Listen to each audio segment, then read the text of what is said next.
Muy buenas tardes todos ustedes, muy bienvenidos al Instituto de Investigaciones Jurídicas de la UNAM. Iniciamos nuestra quinta sesión de conferencias en torno a las repercusiones del coronavirus en materia de derecho del trabajo y de seguridad social. El día de hoy vamos a contar con la participación del doctor Carlos Reynoso Castillo y del maestro Ricardo Landeros, que ya estuvo con nosotros en la primera sesión. La primera participación va a ser del doctor Reynoso, ampliamente conocido por ustedes, un experto en materia de derecho del trabajo, con una experiencia académica muy importante y también con una experiencia práctica en el tema individual y en el tema de derecho colectivo del trabajo. Vamos a iniciar, como siempre, con dos bloques, en esta ocasión con dos participaciones en el primer bloque. Entonces, al doctor Reynoso le damos el uso de la palabra. Muchas gracias por estar con nosotros. Muchas gracias y buenas tardes a todos, agradeciendo su presencia por este conducto y muy agradecido al Instituto de Investigaciones Jurídicas por esta invitación con la cual me distinguen esta tarde, y pues de manera muy particular a la doctora Patricia Cursain y al doctor Alfredo Sánchez por habernos invitado a compartir con ustedes estas reflexiones en torno a la situación laboral y a la situación jurídica por la que atraviesa nuestro país y el mundo en general con motivo de esta circunstancia clara tal vez en lo sanitario, pero no tan clara en lo jurídico. La idea que tenemos con el maestro Landeros es compartir con ustedes esta tarde algunas ideas en torno a lo relacionado con la negociación. La negociación, pues evidentemente, como ustedes saben, es un concepto que históricamente ha acompañado a las relaciones laborales desde su nacimiento y forma parte de una de las, yo diría, apuestas que el gobierno mexicano tiene para que en los próximos años se transforme el modelo laboral mexicano.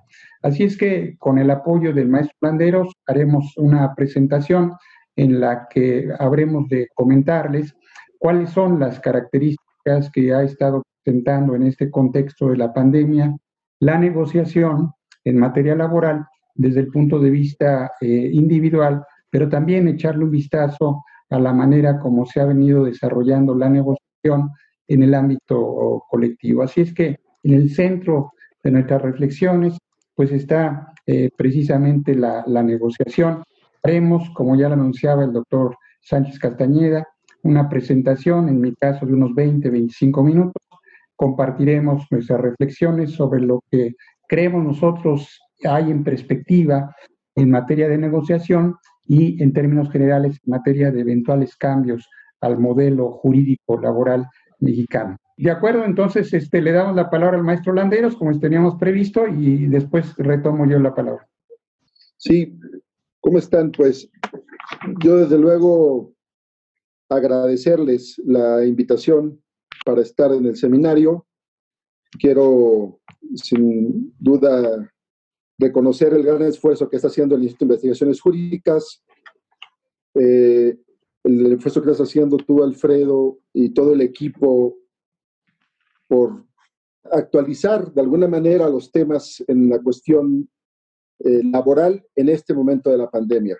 Entonces, si quieren, de una vez empezamos a plantear algunos de los aspectos que quiero comentar para que creo que ya vamos un poco avanzados.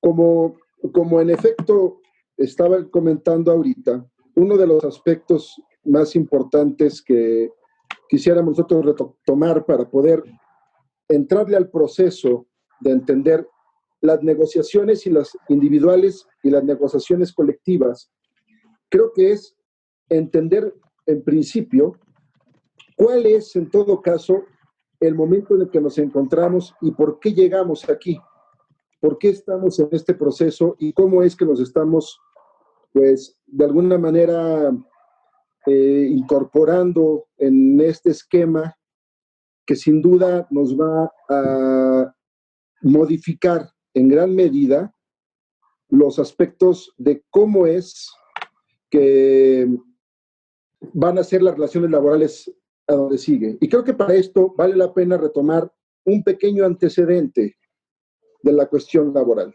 que es cuál es el pre-COVID, dónde estábamos parados antes de entrar en este proceso, para después ver cómo nos coloca el proceso de sana distancia y de nueva normalidad, a dónde estamos en un momento dado jurídica y socialmente, económicamente, para ver qué es lo que en un momento dado se está planteando.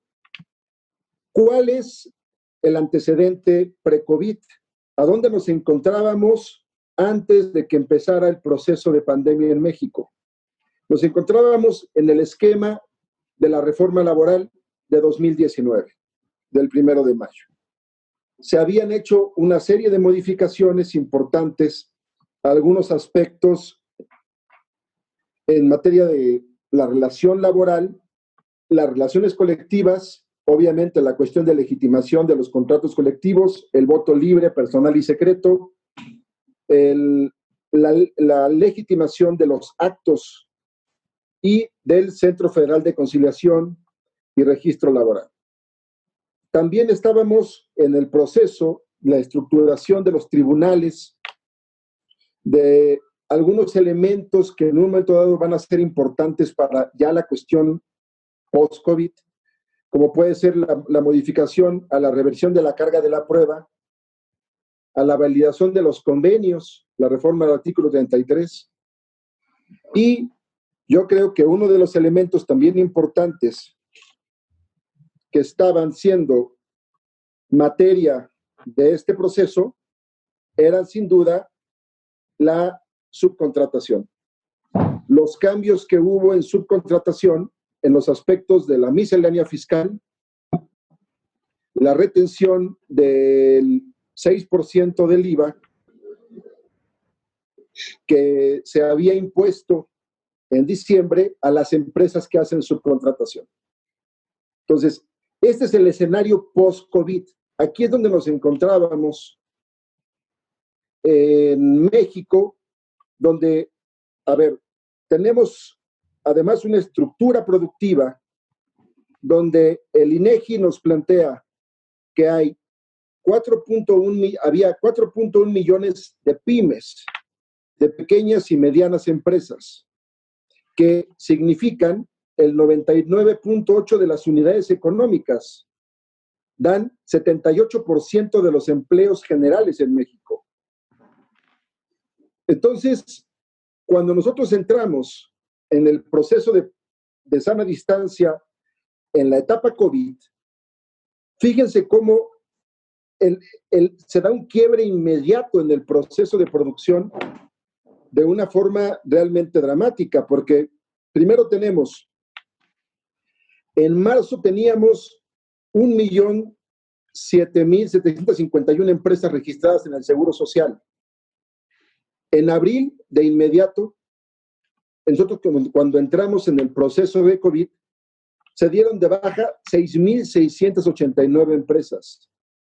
En mayo, 3.295, de tal suerte que al día de hoy traemos ya casi 10.000 empresas, 9.984 empresas que han cerrado en México. Entonces, vean cómo el esquema productivo obviamente va a tener una gran repercusión en los procesos de lo que va a ser la cuestión laboral. Tuvimos 130,000 despidos en marzo. Es decir, antes de que empezara incluso la contingencia, ya había una afectación en las empresas por la falta de insumos, por la falta de comercio, por el cierre que había tenido, desde luego, países como Europa y Asia, ya en la etapa COVID. Entonces, en marzo tuvimos 130,000 despidos, en abril 555,000 y en mayo 344,000, para un total de 1.030,000 trabajadores despedidos formales. Esto obviamente aparejado a las casi 10,000 empresas que han cerrado y que sin lugar a duda nos van a colocar a tratar de entender cómo fue entonces todo este proceso, cómo fue que se dio esta transformación en esta etapa COVID.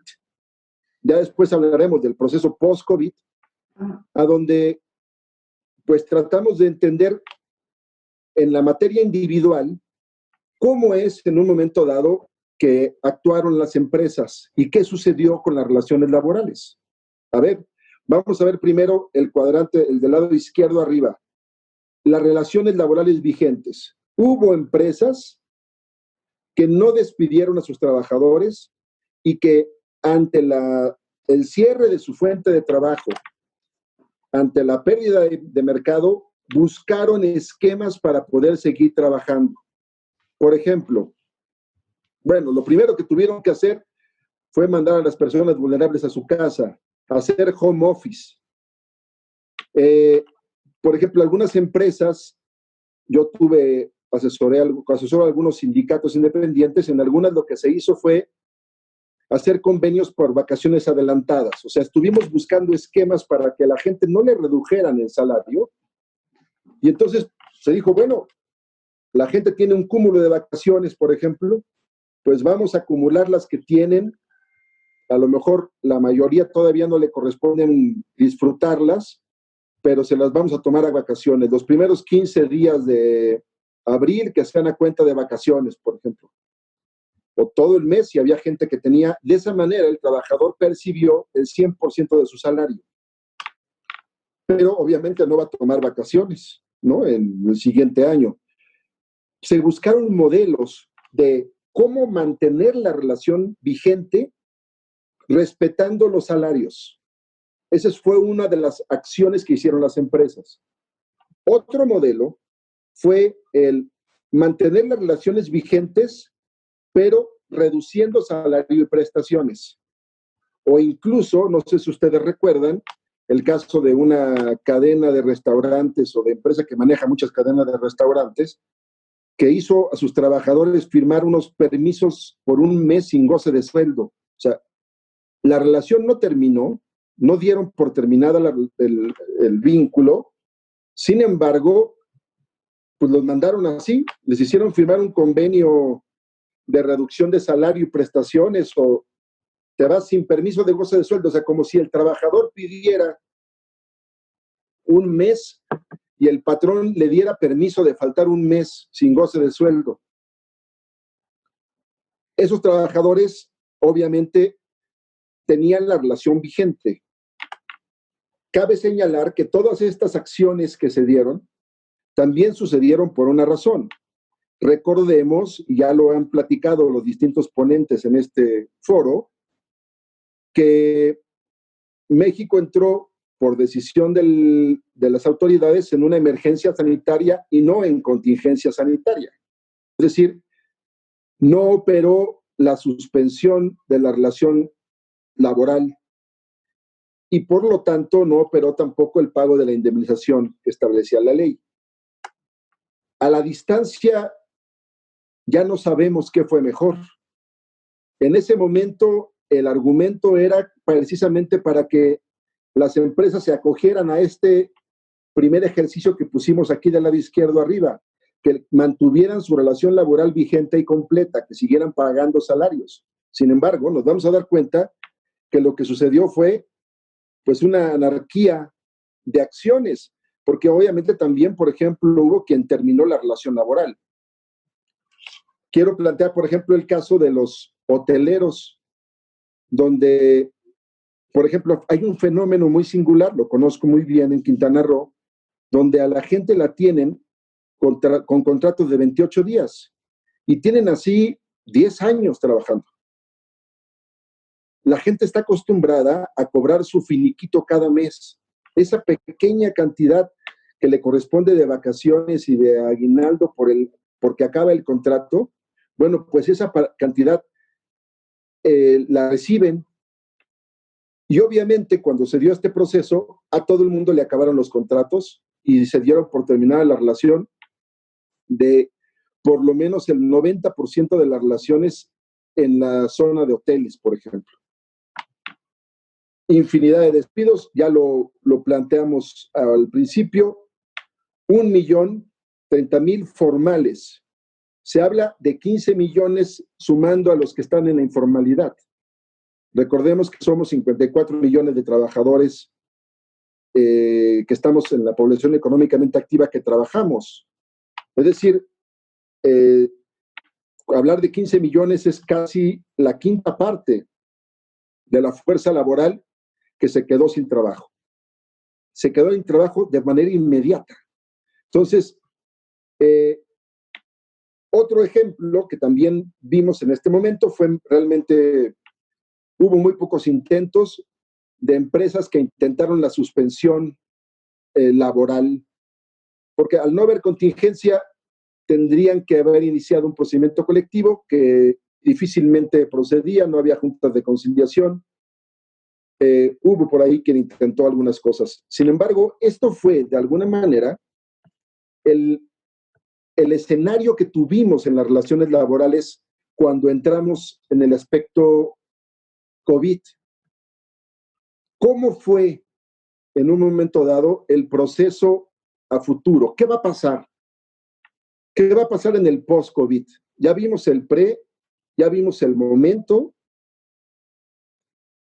Y bueno, aquí quisiera pasarle la palabra al doctor Carlos Reynoso para que nos pueda, por favor, complementar los aspectos también colectivos de esta etapa. Doctor. Bien, decía yo que conviene, creo yo, para no solamente complementar lo que señaló el maestro Landero, sino para, de mi parte, tratar de enfocarme en la parte relacionada con los derechos colectivos, con la negociación colectiva. Me parece importante, así como lo señaló él, echarle un vistazo al cómo nos encontramos cuando de manera totalmente inesperada irrumpe la pandemia en el ámbito político, económico, social y, por supuesto, laboral de muchas partes del mundo, incluyendo nuestro país. Así es que quisiera yo inicialmente, si me permiten, hacer un apunte sobre lo que yo considero son las características del contexto en el cual irrumpe esta pandemia, centrando mi atención en la parte del contexto colectivo, digamos, de la vida de los sindicatos en nuestro país. Y me parece importante porque creo yo que en ese contexto que ya teníamos desde antes de la pandemia, creo que podemos encontrar por lo menos parte de las explicaciones de cuál ha sido la actitud, cuál ha sido el comportamiento de buena parte de los sindicatos, no solamente en nuestro país, sino en varias partes del mundo. Así es que en ese contexto quisiera yo señalar como características que estaban antes de la irrupción de este fenómeno sanitario. Algunas de las características a destacar, me parece, son las siguientes. Una que parece un lugar común es el tema de la baja sindicalización que hay en nuestro país. Sin duda, las medidas más optimistas hablan de la existencia de un 12 o 13% de la sindicalización de los trabajadores en nuestro país y, en consecuencia, no solamente esta baja sindicalización, sino la limitada, y si somos pesimistas, la prácticamente nula existencia de negociación y contratación colectiva en nuestro país. Algunos estudios que distinguen de una manera debatible en todo caso, entre contratos colectivos de protección y contratos colectivos de no protección, es una forma de clasificar el mundo que no permite ver matices, aunque en la realidad hay grises. Ser de protección o no protección ayuda para justificar y argumentar un cambio a la legislación, pero no permite, creo yo, ver en la realidad cómo hay una serie de variantes entre contratos de protección y contratos de no protección. Como quiera que sea, una de las características que se ha señalado desde ese punto de vista es que en México más del 80%, cerca del 90%, son contratos colectivos de protección. Es decir, estos contratos colectivos que son verdaderas simulaciones, que cumplen la formalidad jurídica, pero que de ninguna manera consiguen el objetivo que se supone tienen los contratos colectivos, que es mejorar las condiciones laborales de los trabajadores que se supone están involucrados. Digamos, ahí tenemos un dato que no tiene nada que ver con la pandemia, pero que estaba ya preexistente cuando irrumpe este fenómeno sanitario. Otro dato de ese contexto me parece importante es que desde mi punto de vista, México y en particular los sindicatos mexicanos llegan tarde a este fenómeno que se conoce de manera sintética con la expresión de Revolución 4.0, que es un fenómeno internacional en el cual la gran parte del sindicalismo internacional está discutiendo y que tiene que ver con el uso intensivo y ampliado de las nuevas tecnologías y que en el contexto de la pandemia que estamos sufriendo hay una aceleración y una extensión y una intensidad creciente del uso de las nuevas tecnologías de la información en todos los espacios de la vida personal, familiar y profesional. Me parece que ahí hay una agenda específica que ya venía siendo trabajada por el sindicalismo internacional y que solo de manera excepcional se estaba abordando en el sindicalismo nacional. Me parece que en ese sentido, la llegada de la pandemia y la irrupción intensiva y ampliada de las nuevas tecnologías, me parece que agarra fuera de lugar, y perdón por la expresión, al sindicalismo mexicano o a buena parte del sindicalismo mexicano. Y ahí me parece que el sindicato reacciona tarde y que no se imagina, como lo comentaremos en nuestra segunda intervención, que puede haber alguna negociación que no sea, si me permiten la expresión, a la antigüita. Es decir, o nos sentamos a negociar tete a tete, como dicen los franceses, o no podemos negociar, cuando en Brasil, cuando en Francia, cuando en España, las asambleas sindicales están realizando vía electrónica y están haciendo votaciones vía electrónica. Son fenómenos para los cuales la Ley Federal del Trabajo y el sindicalismo, sin duda, no estaba preparado.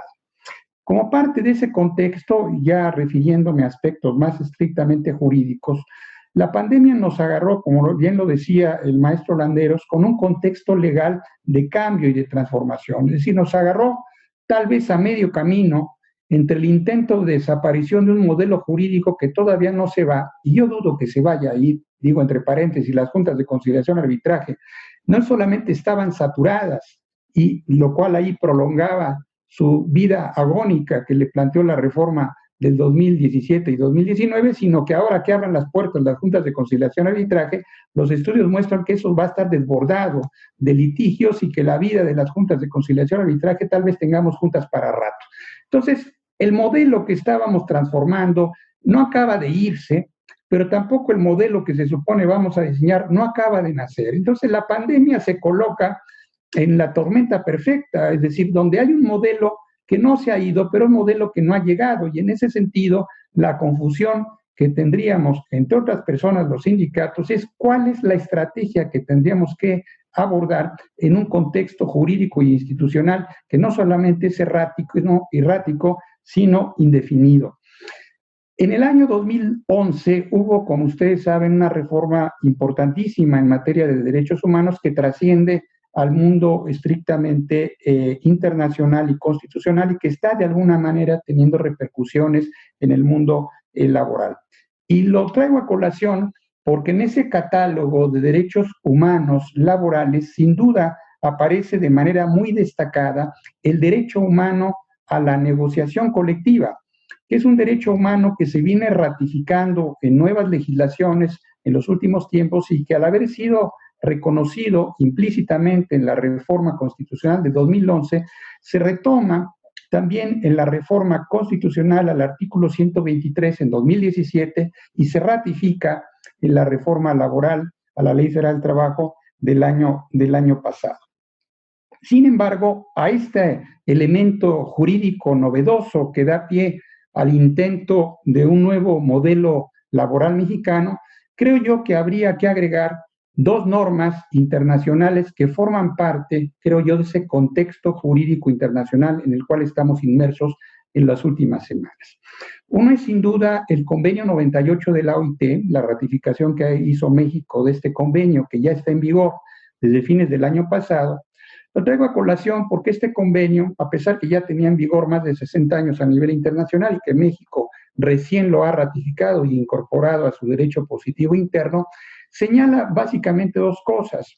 Una es que debe de protegerse la actividad y la vida sindical complementando aquellas disposiciones del convenio 87 de la OIT, pero otra cosa muy importante es que debe de fomentarse la negociación colectiva.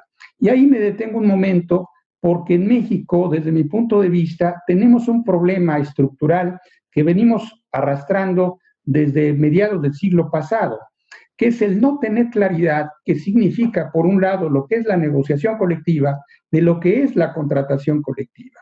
Y el convenio 98 nos recuerda que son conceptos diferentes, pero el legislador mexicano de antes y de ahora no lo acaban de entender. En México hay un régimen jurídico, en el mejor de los casos, de la contratación colectiva. Y la reforma del año pasado lo único que hace es ratificar esta idea equívoca desde mi punto de vista de un marco jurídico de la contratación colectiva. Es decir, hay un conjunto de disposiciones, de reglas para ver cuándo ese acto jurídico, ese documento que se llama contrato colectivo es válido. Vamos a hacer votaciones, vamos a tener registros, vamos a tener instituciones monumentales, todo para ver si ese papel que se llama contrato colectivo es válido y es vigente en una institución. ¿Y la negociación colectiva dónde está? La negociación colectiva es el proceso durante el cual se ve la forma en llegar a un acuerdo. Y ese otro elemento, ese otro factor que ratifica el convenio 98 es perfectamente desconocido en México y la reforma del año pasado lo toca tímidamente. En conclusión, no tenemos en México un marco jurídico de la negociación colectiva, tenemos desde hace por lo menos 80 años un marco jurídico de la contratación colectiva, que son cosas diferentes. Y esta diferencia conceptual trasciende al ámbito práctico en momentos como este, porque cuando hablamos de negociación colectiva en el ámbito y contexto de la pandemia, de lo que estamos hablando en última instancia es del tema contratación colectiva, no de negociación colectiva. No tenemos una experiencia jurídica de los últimos años que nos permite encontrar herramientas legales para profundizar en los procesos de negociación colectiva. Me parece que ese elemento teórico-conceptual está limitando el ejercicio propiamente de la negociación colectiva en el ámbito nacional. Otro elemento de este contexto que me parece importante subrayar es que históricamente los sindicatos, yo diría por extensión el derecho del trabajo, es un conjunto de normas que parten de una premisa que cada vez está más desgastada, que es el aceptar de entrada que tenemos trabajadores enfrente. Y el sindicato trabaja con ese concepto básico de trabajador. Si usted está subordinado, tiene contrato, hay relación de trabajo, yo lo afilio y lo defiendo. Y se da el caso que en México y América Latina, esa gente que tiene esa característica es la mínima cantidad de gente de la población económicamente activa. Es decir, los trabajadores en el sentido histórico, conceptual, jurídico de la palabra, es la mínima cantidad de gente que está laborando en un país como México. Algunos estudios hablan de que solo aquellas gentes que están subordinadas en el sentido laboral de la palabra son en el mejor de los casos 30 o 40% de la población económicamente activa. Y el resto de la población, aquella población que se encuentra fuera del concepto trabajador, patrón, relación de trabajo, contrato de trabajo, para ellos el sindicalismo no les dice nada. Y en ese sentido, en un contexto como este, como ya lo decía el maestro Landeros, donde hemos perdido una cantidad impresionante de trabajadores, las estadísticas, como él lo señalaba, muestran que hemos perdido millones de empleos de trabajadores formales, pero donde tal vez hemos perdido más empleos es en el sector informal de la economía. Y entonces el sindicalismo y la negociación colectiva no le dice nada o no tiene nada que ver con el sector informal de la economía. Sin duda creo que el movimiento obrero en buena parte del mundo desde hace años, me parece que en México apenas empieza a comentarse el tema, hay intentos discretos del sindicalismo mexicano para tratar de asomarse a aquellos otros trabajadores no reconocidos jurídicamente como tales en los centros de trabajo y en los sindicatos. El sindicato trabaja con trabajadores formales, subordinados y se acabó. Los otros no sé si no les interesan, pero no pueden afiliarse. Sin embargo, hay algunos intentos, yo menciono simplemente como un dato a destacar en esta línea que estoy ahora argumentando, que en días pasados, concretamente el pasado 12 de junio, algunas centrales obreras mexicanas, la CTC, la ONT, la FENACIP, dirigieron una carta al Congreso de la Unión y al presidente de la República apoyando la idea de un ingreso mínimo vital. Un ingreso mínimo vital, que como ustedes saben es un concepto que viene ya desarrollándose desde hace algunos años en varias partes del mundo y que recién se empieza a comentar en el ámbito mexicano como un intento de garantizar un ingreso mínimo a las personas que trabajan en este país, pero ojo, y aquí es donde quisiera subrayar el apunte, no solamente para las personas que tienen una relación formal de trabajo, sino aquellas personas que no forman parte de una relación subordinada tradicional. Hay ahí un guiño del sindicalismo mexicano para tratar de asomarse un poco más al mundo laboral y no centrarse en estos conceptos que últimamente están siendo camisas de fuerzas para la actuación de los sindicatos y la actuación de la negociación colectiva. Yo terminaría esta primera intervención, si me permiten, con otro problema que me parece está limitando mucho la negociación en sentido amplio y la negociación colectiva en el ámbito laboral, que es el asunto relacionado con el tripartismo. El tripartismo, pues dicho de manera muy banal, es este intento del gobierno, de los sindicatos y de los patrones para encontrar puntos de vista compartidos, que es una idea que la OIT promueve desde principios del siglo pasado y que fue retomada en el caso mexicano en todas las instituciones prácticamente de carácter laboral, incluyendo en los tribunales laborales ahora, entre comillas, en desaparición, que son las juntas de conciliación y arbitraje.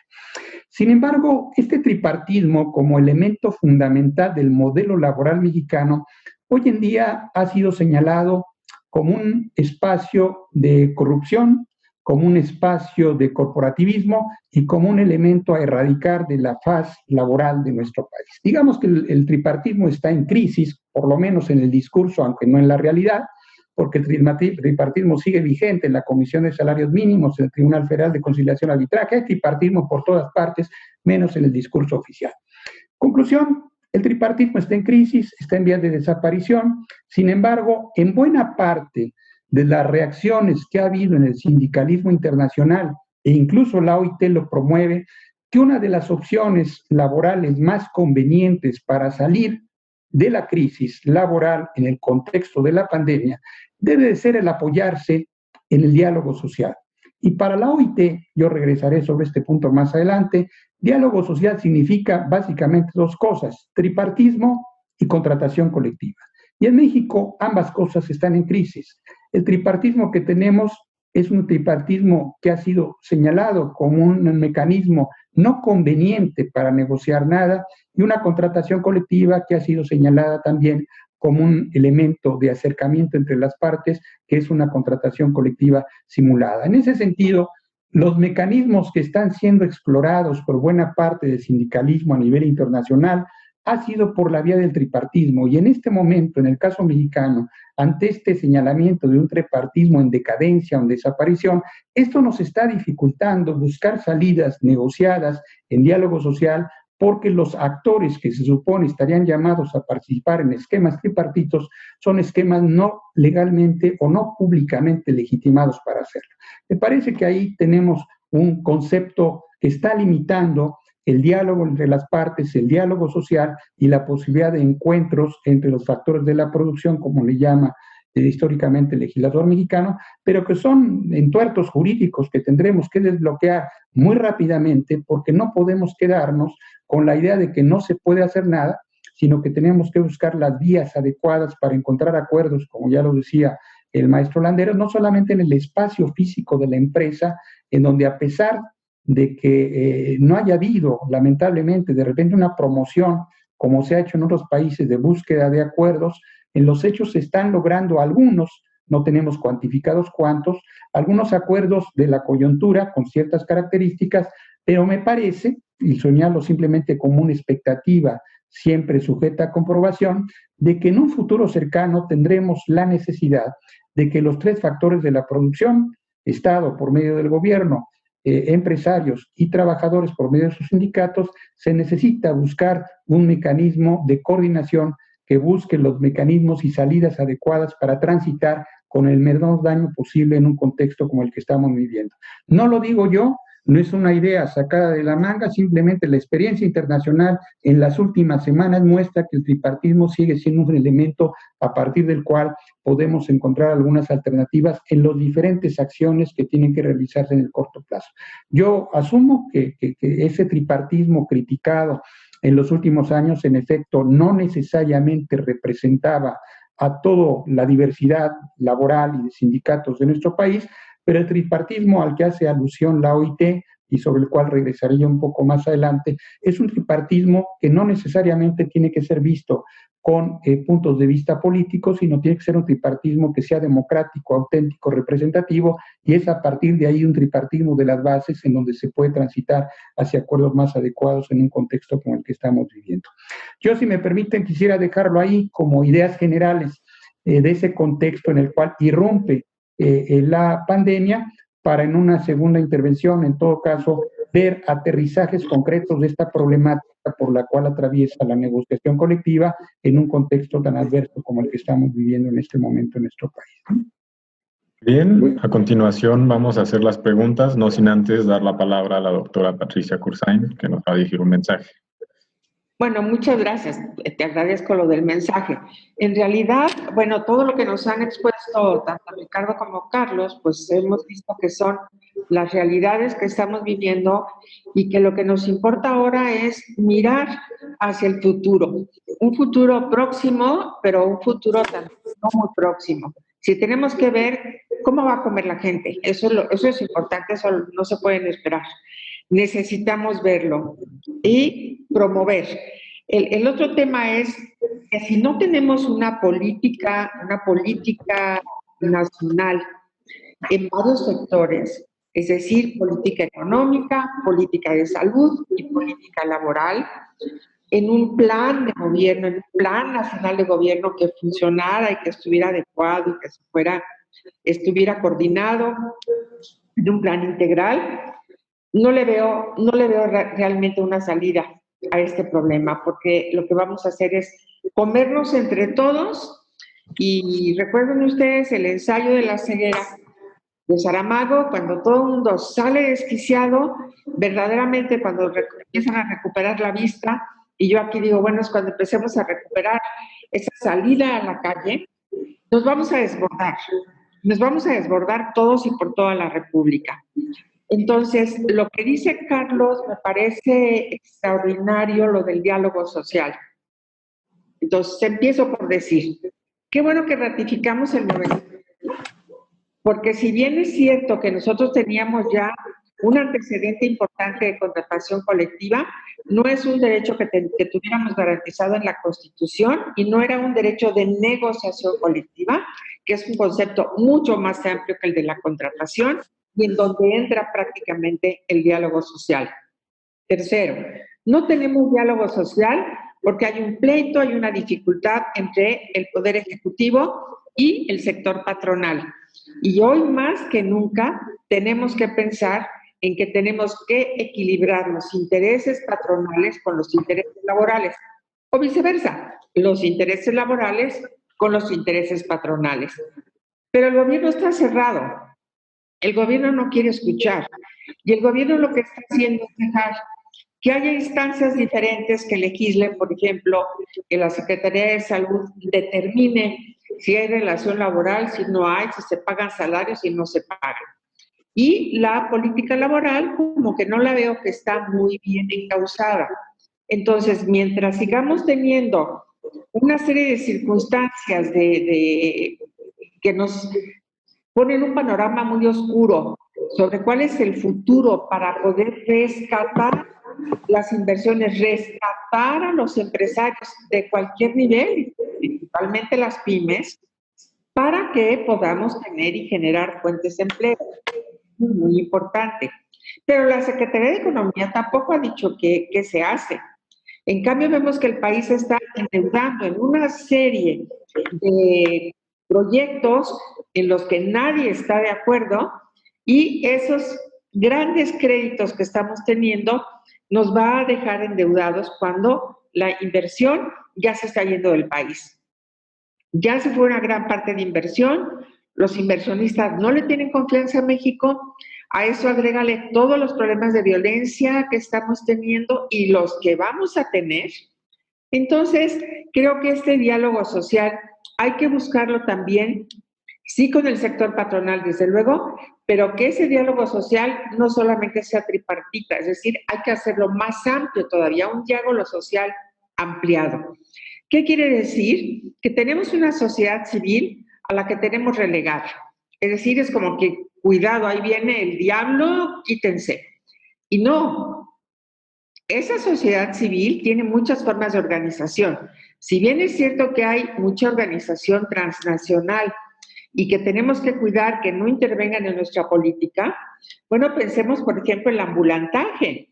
El ambulantaje, ¿qué es? También es sociedad civil. Son organizaciones en las que hay líderes que son los principales promotores del trabajo informal. Y eso es lo que hay que capturar, porque a esos grupos hay que formalizarlos, hay que buscar las maneras de hacerlo. Ahora, lo que decimos, lo decimos de una manera muy fácil y muy sencilla. Nos ponemos en un cuaderno, lo escribimos, lo decimos. Yo sé que es difícil planearlo, no es una cosa de mañana, ni de un año, ni de 5 tal vez, pero si no empezamos ahora, ¿cómo vamos a seguir dejando este país? Yo creo que todo lo que ustedes nos han dicho me parece que es importantísimo. Por supuesto, estoy totalmente de acuerdo. Necesitamos hacer nosotros como estudiosos o investigadores o curiosos o como ustedes le quieran llamar, grandes esfuerzos para poder dar algunos puntos de vista y para poder fijar las orientaciones que quisiéramos dar. Ahora, si las autoridades no quieren escuchar, bueno, pues desafortunadamente ahí es donde vamos a tener un problema muy, muy grande. Y ya lo estamos viendo cuando los estados de la República, cada uno quiere hacer por su cuenta una diferente política. Les voy a dar el ejemplo de Puebla, en el que pues, la industria automotriz grande, Volkswagen y la de Audi, simplemente los habían cerrado. Y bueno, y de repente el gobernador dijo que no se iba a abrir. Y Estados Unidos nos está presionando para que sí, y al final de cuentas, pues como que llegan y dicen, bueno, sí, mejor sí, ábrelo. Entonces, en esos estira y aflojes, y en esas malas relaciones entre los gobiernos, y miren que son del mismo partido, pues no sé qué es lo que va a pasar. Yo estoy de acuerdo que los gobernadores fijen su propia política y que no se dejen establecer normas que no van de acuerdo con la política económica de cada uno de los estados. Es decir, este tema laboral rebasa lo laboral y tenemos que entrar en la parte política. Eso no me queda la menor duda. Y bueno, perdón, porque ya me estoy hasta desviando. Ya no me falta decir que defendamos al INE y que veamos qué es lo que vamos a hacer. Pero bueno, muchísimas gracias por todas sus orientaciones y sus reflexiones. Yo las agradezco muchísimo. Creo que todos los que estamos en este seminario estamos partiendo de las mismas ideas. Muchas gracias. Muchas gracias, doctora. Muchas gracias. Para la línea de la exposición, vamos a darle la palabra al maestro Ricardo Landero para que continúe con la exposición. Sí, yo le agradezco mucho a la doctora Patricia Kurzheim. Le mando un muy afectuoso saludo. Y desde luego, retomando la línea de lo que están planteando el doctor Carlos Reynoso y la doctora Patricia Kurzheim, creo que es muy importante darnos cuenta que hoy las organizaciones sindicales, si no son capaces de llevar a cabo una acción científica de su labor sindical, y solamente es una cuestión peticionaria, como decía el doctor Reynoso, ilimitada y además temporal pequeña, sin entender todo el contexto social, económico. Cuando me refiero a una labor científica de un sindicato, me refiero a cuando por ejemplo, un sindicato que hace botellas de vidrio, tiene que conocer perfectamente toda la industria, saber cómo están los salarios en toda la competencia, cómo están las prestaciones, los contratos colectivos, saber cómo están los mercados nacionales, internacionales, conocer perfectamente hasta los costos de la producción de la materia prima para poder hacer la botella y el costo del gas. porque al final de cuentas, hoy nos hemos dado cuenta que si nosotros no somos capaces de llevar a cabo ese análisis y transformarlo en discusiones adentro de las organizaciones, lo único que pasa es que al final solamente somos, los trabajadores son la cola de las decisiones de lo que sucede en el mundo. Y entonces se enteran que venía la crisis cuando viene el cierre de la empresa. Siempre pongo el ejemplo de la fábrica de Goodyear, de que cuando cualquiera que hubiera leído 3 años antes el Financiero, habría sabido que la industria de la llanta estaba en una gran crisis. Y es terrible lo que al final les pasó, y además como se los hicieron, cuando les dieron el cierre de la fábrica. Y todavía es doblemente terrible cuando les pasó a los de Euskadi, que 6 meses después les hicieron exactamente lo mismo, pero no fueron capaces de entenderlo y de llevar a cabo acciones para poder sacar adelante el proceso. A eso es a lo que me refiero yo como labor científica. Miren, al final tenemos que entender cómo son estos procesos de transformación a los que nos vamos a meter. Les voy a poner aquí ya un poco ya del desarrollo de lo que vamos a ver entonces en el momento post-COVID, y que esto sin duda va a ser parte del esquema que también tenemos que entenderlo como sociedad, como investigadores, como trabajadores. Aquí está, en esta gráfica, cómo se movieron los puestos de trabajo en las últimas recesiones en México, según los registros del Seguro Social. Vean ustedes cómo se comportó en la recesión del año 2000 al 2003. Vean ustedes cómo veníamos en un crecimiento desde el 98 hacia de casi 11,000 trabajadores, 10,000 y tanto, y de repente cómo nos estancamos durante 2 años en los puestos de trabajo en México. Nos tardamos 2 años, pero estamos hablando aquí de crisis locales, es decir, crisis mundiales, pero no una crisis global. Teníamos, ¿saben? O sea, recordemos, por ejemplo, el efecto tango, el efecto tequila, el efecto samba. Pero había países que no se enteraban que estaban en crisis. Francia no se enteraba que estaba pasando eso. Italia no se enteraba que estaba pasando esto. Estados Unidos. Vean ustedes, por ejemplo, la recesión de 2008, cómo se comportó. Esto es lo que tenemos que analizar.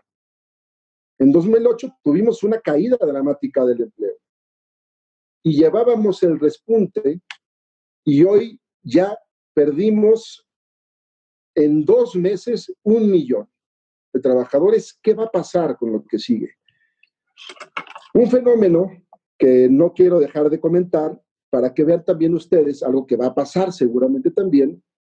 Aquí les puse, las rayas significan el momento del INEGI, en donde está marcándonos en cómo se dio el crecimiento de la subcontratación a partir, y lo podemos sumar, por eso lo puse en la misma gráfica, con lo que sucede con las recesiones. O sea, cuando se dio la recesión de 2000 o 2003, tuvimos ya ahí 2 millones de trabajadores registrados por INEGI que se encontraban en subcontratación. En 2009, 5 años después, se duplicó el número de trabajadores subcontratados. Justo lo vemos reflejado en el periodo posterior a la recesión económica. Después creció al ritmo de 1 millón en los siguientes 4 años, bueno, cuando se hizo ya el censo, son 5 años del INEGI, y otro 1,5 millones en 2019. ¿Qué va a pasar con el fenómeno de la subcontratación, que está o no enlazado con los procesos de recesión económica? Tal pareciera, por lo menos por la crisis de 2000 y 2008, que fue una de las opciones por las que se optó después de la crisis por las grandes industrias. Aquí lo vemos, se duplicó en 2008. Tenemos que hacer esos análisis. ¿Cómo son los escenarios post-COVID a los que nos vamos a enfrentar como empresas y como trabajadores? Nos plantean 3 escenarios: el escenario B, el más improbable, que tengamos una baja económica y una planta de recuperación. El escenario U, que tengamos la baja económica, una recuperación muy lenta y después una recuperación. Y el escenario más probable, que es que tengamos la baja económica, que empecemos a recuperarnos, que tengamos un rebote de la pandemia y una recuperación muy lenta, que es el escenario W. Y dicen aquí los economistas, bueno, y también nos vamos a acabar el abecedario si no es una L, o una crisis prolongada, o qué va a pasar. Pero todo esto tenemos que entenderlo, porque al final cuando yo trato de revisar, y hablamos de este diálogo social al que se refiere el maestro Reynoso y la doctora Cursain, perdón, el doctor Reynoso, es entender en la realidad la fuente de trabajo en la que nos encontramos, entenderla, llevar a cabo la discusión para entender el proceso. Miren, ¿cuáles van a ser los 4 factores que van a determinar el regreso a las actividades? Uno, ya lo vimos, el calendario, el proceso de escalonamiento regional, el proceso de contagio. Ese es un factor que está determinándolo, pero también lo va a determinar las líneas de producción. Hay infinidad de líneas de producción que se encuentran rotas en todo el mundo. Si yo produzco muebles para oficina y utilizo implementos italianos, Italia lleva 3 meses y medio paradas. No voy a tener insumos. Si mi producto depende de un producto que está en Perú, que está parado en una mina, no voy a tener línea de producción. Si además mi producto, yo lo estoy elaborando en una zona que se encuentra actualmente en rojo y mi distribuidor se encuentra en una zona en naranja. Tengo que discutir esto en las fuentes de trabajo. Tengo que entenderlo y lo tengo que entender en todo el diálogo social para saber qué va a pasar y qué vamos a hacer con nuestros esquemas de producción. Además, mi producto o mi servicio va a estar determinado por el factor psicológico. ¿Quién después de 2 meses y medio va a salir corriendo a irse a meter a un hotel, o a un restaurante, o a un cine, una plaza comercial, o un gimnasio, sabiendo que el virus está ahí, que no hay vacuna, que no hay medicina todavía? ¿Cómo va a ser este esquema en el cual, pues, vamos a suponer que mi línea de producción está completa, que estoy en un semáforo, pero mi actividad no va a poder ser tan activa y rápida como podría ser, porque la gente no lo va a consumir? Pero vamos a suponer que además brinque yo esa barrera en mi producto, en mi fábrica, en mi servicio. Ahora además hay que tener en cuenta que tenemos una contracción económica durísima, que tenemos despidos, que tenemos presión en los salarios, que está regresando la gente a trabajar, pero no con el mismo ingreso, que hay incertidumbre laboral. ¿Quién se va a ir a comprar ahorita un bien que no necesita, aún teniendo trabajo, sabiendo que están las cosas como están? Entonces también va a haber un gran desplazamiento de productos que la propia economía no va a permitir hacerlo. Entonces, yo diría, vamos a entrar en un proceso que además va a ser una gran metamorfosis productiva. Y esto también tenemos que entenderlo. Va a haber una aceleración del desarrollo tecnológico, va a haber una gran incentivación por tecnificar los procesos productivos. Y esto va a generar desplazamiento de mano de obra. El reto va a ser hacer una sociedad 5G, el home office, el trabajo a distancia. Va a haber una cuestión de dinámica de consumo, de cambio muy importante. Las prioridades del hombre van a cambiar. Había un filósofo coreano que escribió hace poco en El País un análisis, hablaba de un cambio antropológico profundo en nuestras formas de entender a varios aspectos de la realidad que se van a ver reflejados obviamente en la cuestión productiva.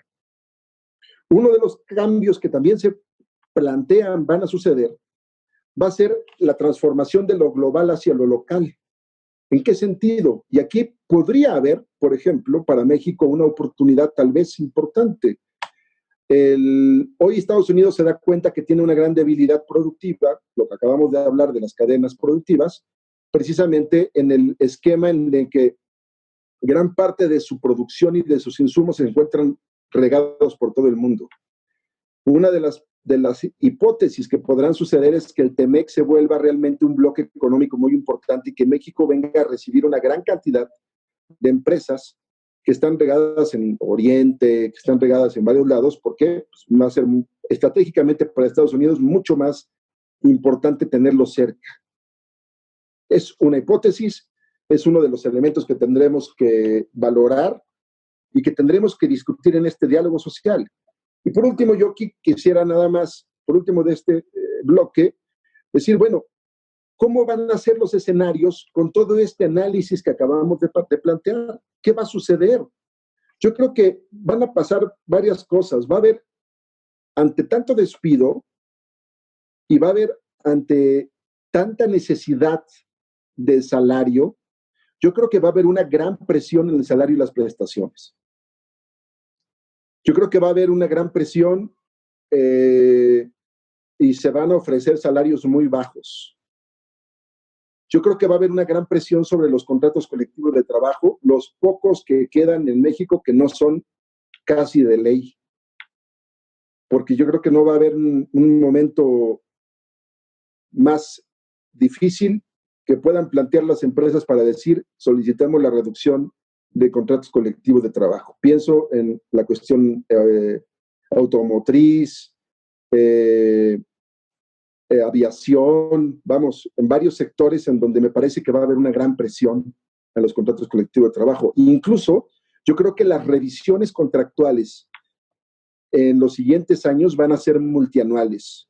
Yo creo que va a ser muy difícil que las empresas aguanten que estén teniendo emplazamientos cada año por la revisión. Van a llegar a acuerdos con los sindicatos, con los trabajadores, en donde van a plantear a lo mejor el aumento de la canasta básica, el índice de precios al consumidor, el aumento del salario mínimo, ¿no? Vamos, como aumento fijo para poder hacer proyecciones.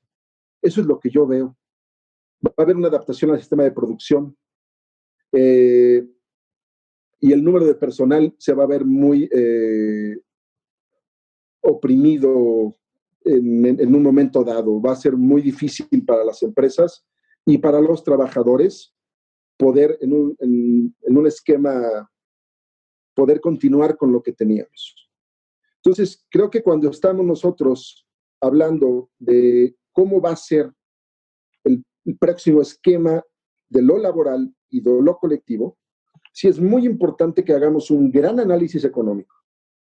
En nuestra fuente de trabajo, tanto del nivel gerencial hasta el nivel más bajo del escalafón, deberá estar inmerso en su realidad productiva, porque si no, insisto, siempre al final las empresas tienen sus equipos de análisis. Quien termina recibiendo la noticia de la decisión que se toma en las empresas, pues son los trabajadores a base de los despidos, a base de los ajustes, a base de lo que sucede en el proceso de producción. Y creo que aquí, cuando se habla de diálogo social, tenemos que discutir a fondo nuestra realidad laboral, tenemos que discutir a fondo nuestra realidad objetiva y pues el gran reto va a ser cómo vamos a brincar a lo que hablaba el doctor Reynoso, a este cúmulo de líderes charros que difícilmente van a aportar a este análisis necesario dentro de las fuentes de trabajo. Ojalá, sin duda, fuera de veras un rescate del diálogo social, ojalá efectivamente incluso lo encabezara el Estado, porque no hay otra manera de entenderlo. La otra cosa es simplemente vivir la realidad y estarla sorteando, sufriendo. Si no somos capaces de comentarnos cómo está. O sea, hoy, pues a mí sí pienso que hasta debería haber un diálogo realmente de reorganización productiva. Fíjense, cuando estamos abriendo, por ejemplo, el semáforo, no estamos abriendo líneas de producción, estamos abriendo algunas regiones, pero no nos estamos dando cuenta que a lo mejor, pues a mí me abres, pero de todas maneras allá, a donde llegan, mi materia prima está cerrada, o yo sí puedo producir el producto, pero quien me hace la caja se encuentra en una zona de zona roja, y de todas maneras mi producto no lo puedo comercializar porque tiene especificación de COFEPRIS que vienen en la caja y no lo puedo, no sé, por plantear un esquema, ¿no? Entonces, es necesario, de verdad, abonarnos y meternos en esta estructura de análisis. No podemos hoy enfrentar una pandemia de este tamaño. Además, cuando les puse la gráfica de cómo estaban el comportamiento del empleo en México en las crisis, vuelvo a insistir, el comportamiento del empleo de México en las crisis, pero localizadas. No eran estas crisis globales. Estados Unidos tiene 45 millones de trabajadores paralizados. La tercera parte, allá son 110 millones de trabajadores. 45 millones es la población económicamente activa laborando que tenemos en México. Imagínense eso. Estados Unidos no había tenido esa crisis de empleo desde los años 80. Entonces, ¿cómo vamos nosotros a entender si no hacemos realmente este análisis de enlaces? Porque además es, insisto, las cadenas productivas y los procesos hacia todo el mundo. Entonces, nada más para concluir este punto, yo insistiría, me parece que en materia individual va a haber gran presión en los salarios. Creo que en ese sentido, la política de haber aumentado los salarios mínimos fue correcta y creo que eso va a ser lo único que va a permitir a lo mejor tener un poco de amortiguamiento y ojalá continúe. Se plantea que llegue a 170 pesos al final del sexenio, el salario mínimo. Y por otro lado, en materia colectiva, creo que va a haber una gran presión también por las prestaciones y va a haber un cambio en la materia de contratación o de negociación por negociaciones multianuales. Eso me parece que es el punto. Entonces quisiera cederle la palabra al doctor Reynoso para que nos dé su planteamiento al respecto de esto. Bien, pues con la finalidad de complementar lo que nos comparte el maestro Landeros, quisiera yo señalar 2 o 3 ideas que espero nos permitan tener una visión general de cómo se están dando las cosas en el contexto de la pandemia en materia colectiva y como él bien lo señala hacia la parte final de su última intervención, cómo vemos las cosas en un futuro cercano y mediano plazo en materia laboral. Yo quisiera hacer un apunte hipotético, sin duda, en materia de negociación colectiva, en la siguiente dirección. Formalmente, cuando nosotros pensamos en una negociación colectiva, pensamos en 2 partes, la parte patronal con sus abogados, sus representantes, y la parte sindical con sus abogados o representantes cuando esto se da, que es, como ya lo señalamos, al parecer de manera excepcional en el caso mexicano, porque la gran mayoría no son negociaciones reales, pero en los casos en que se da alguna negociación colectiva, pues esas son las partes, esos son los actores de la negociación, lo cual es una ficción que también nuestro país y muchos países han construido, porque no es verdad que en una negociación colectiva solamente hay sindicatos, trabajadores y patrones por otra parte. Hay gente que sin estar físicamente en la mesa de negociación determina el rumbo de una negociación. Yo creo que ahí hay 2 actores que están en la tramoya de la negociación y que mueven la negociación, pero que no negocian a la luz del día. ¿Cuáles son esos 2 actores? Por un lado, las autoridades financieras de nuestro país. Si bien es cierto, se supone que ya no tenemos topes salariales en nuestro país y que no se puede formalmente ahora decir en una mesa de negociación, mira, el tope salarial es esto, lo cierto es que de una u otra manera, los montos salariales en la negociación están muchas veces, por eso digo que es una hipótesis, determinados no en la mesa de negociación, sino fuera de la mesa de negociación. Y ese actor no presente físicamente en la negociación, me parece que cada vez se arraiga más en la negociación y que en el futuro de las negociaciones sin duda estará cada vez más omnipresente en los procesos de negociación colectiva que se van a dar. Y como bien lo decía el maestro Landeros, el tema salarial, que siempre es la prestación más importante en una relación laboral, tiene fuertes presiones para poder aterrizar en compromisos negociados.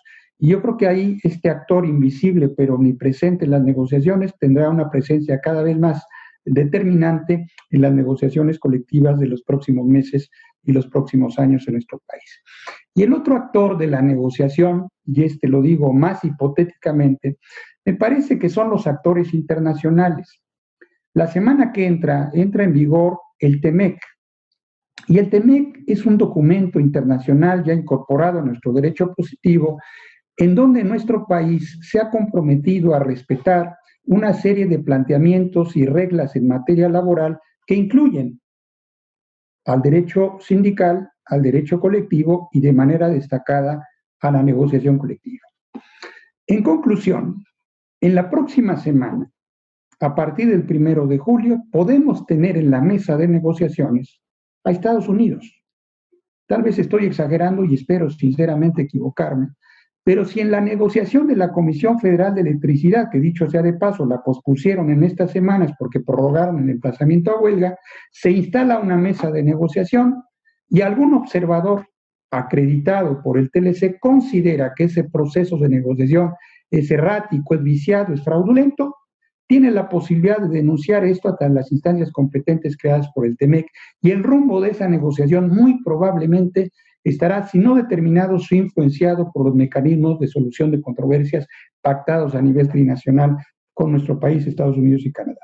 Así es que me parece que los actores internacionales, empresarios norteamericanos y canadienses y sindicatos de esos países pudieran, en un momento dado, a partir de los próximos días, jugar un papel, esperemos en la realidad ver qué es lo que pasa, algún papel que pueda determinar el rumbo de las negociaciones colectivas en este país y que es un factor que por lo menos yo no lo escucho en ninguna parte como un elemento que sea objeto de análisis para ver cómo va a impactar en la realidad laboral y en la realidad de los derechos colectivos de los trabajadores mexicanos, el hecho de que en las mesas de negociaciones haya estos actores que no se ven físicamente, pero que tienen algún botón que pueden apretar para, de alguna manera, señalar el rumbo de una negociación. Por eso yo decía que son simplemente elementos hipotéticos que veremos si se comprueban con la realidad en los meses que están por venir. Pero decíamos antes de nuestra primera intervención que los sindicatos han venido reaccionando frente a este contexto de la pandemia de muy diferentes maneras. Y por falta de tiempo no me detengo, pero la OIT hace un estudio que lo va actualizando periódicamente para ver cómo a nivel internacional los sindicatos han abordado el tema laboral de la pandemia.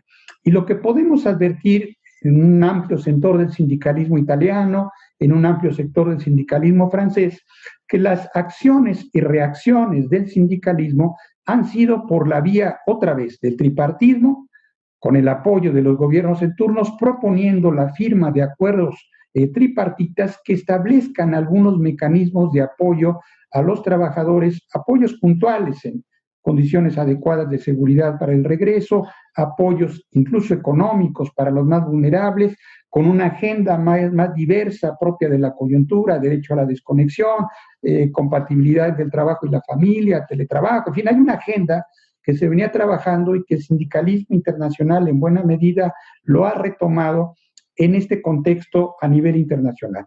En el caso mexicano, creo yo que la reacción que podemos visualizar en una visión de conjunto por el sindicalismo mexicano ha sido, yo diría, lo dividiría en acciones relacionadas con algunos casos de bilateralidad, de negociación colectiva en la coyuntura y por otro lado, las negociaciones colectivas, yo diría, normales o tradicionales, ¿no? En el ámbito de la coyuntura, nosotros incluso propusimos a muchas empresas, sobre todo en el Bajío y en el norte del país, firmar convenios con los sindicatos que permitieran ofrecer un abanico de posibilidades que tuvieran como tema de preocupación central el mantener la plantilla de los trabajadores en el centro de trabajo.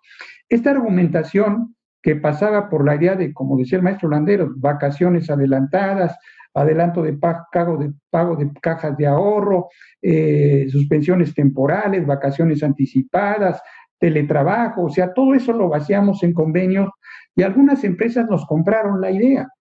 pero estábamos hablando del mes de abril, no estábamos hablando del mes de junio ni del mes de julio. Ese argumento prácticamente ya se nos acabó, pero funcionó un poco para ver si se pagaba total o parcialmente los salarios. Lo cierto es que ese mecanismo de negociación que funcionó en la coyuntura en algunos casos, en este momento prácticamente se volvió muy rápidamente obsoletos. Los sindicatos ahí tuvieron un espacio, los que pudieron, un espacio de bilateralidad donde negociaron la sobrevivencia, y en algunos casos se logró. Y en esa negociación, lo digo con mucho pesar, las autoridades no estuvieron presentes. No tuvimos al poder, ya no sé si es la del judicial o al poder ejecutivo, pero digamos en este momento sean las juntas de conciliación y arbitraje, que han tenido en todo este contexto un comportamiento errático. Es decir, la Junta Local de Conciliación y Arbitraje de la Ciudad de México dijo la semana pasada que solo recibe 35 convenios por día. Pero en San Luis Potosí, en Sonora, pues cada quien hace lo que Dios le dé a entender, y a veces abren o a veces incluso hemos visto algunos casos donde ponen una cartulina a favor de no molestar porque no estamos trabajando. Digamos, ¿dónde está la autoridad encargada de hacer compatibles los intereses de los factores de la producción? Me parece que ahí hay un gran ausente de la autoridad laboral en este contexto, que ha permitido, a pesar de ello, que algunas negociaciones de la emergencia se hayan dado con estas características.